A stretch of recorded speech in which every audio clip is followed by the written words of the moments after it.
পাকিস্তান ভারত উত্তেজনায় বাংলাদেশের কূটনৈতিক চ্যালেঞ্জ। চলুন এ বিষয়ে বিস্তারিত জেনে নেওয়া যাক। আসসালামু আলাইকুম।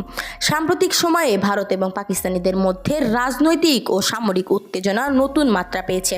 কাশ্মীর সীমান্তে গোলাগুলির ঘটনা ও পারস্পরিক হুমকির জেরে অঞ্চল জুড়ে উদ্বেগ বেড়েছে। ভারতের গণমাধ্যমগুলোতে পাকিস্তানিদের বিরুদ্ধে কঠোর মনোভাব এবং যুদ্ধ প্রস্তুতির খবর ঘন ঘন প্রকাশিত হচ্ছে। এমন এক সময়েই আলোচনায় এসেছে বাংলাদেশ।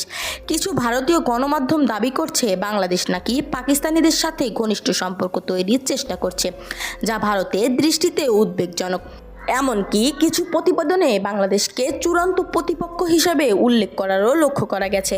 যদিও এ ধরনের মন্তব্য কূটনৈতিক শিষ্টাচার বহির্ভূত এবং দুই বন্ধু রাষ্ট্রের সম্পর্কে অমূলক উত্তেজনা তৈরি করতে পারে। বাংলাদেশ সবসময় তার পররাষ্ট্র নীতিতে সবার সাথে বন্ধুত্ব, কারো সাথেও বৈরিতা নয় নীতিতে গুরুত্ব দিয়ে এসেছে। ভারত এবং পাকিস্তান উভয়ই বাংলাদেশের প্রতিবেশী এবং গুরুত্বপূর্ণ কৌশলগত অংশীদার। বাংলাদেশ চায় এই দুই দেশের সঙ্গে স্থিতিশীলতা বজায় থাকুক। তবে বাংলাদেশ সব বিষয় মাথায় রেখে তার পূর্ব প্রস্তুতি শুরু করে দিয়েছে। এই ধরনের নিত্য নতুন তথ্য পেতে আমাদের চ্যানেলটি সাবস্ক্রাইব করে পাশে থাকা বেল আইকনটি অন করে যাবেন এবং আপনার মূল্যবান মতামতটি আমাদের কমেন্ট বক্সে জানিয়ে যাবেন। ধন্যবাদ সবাইকে।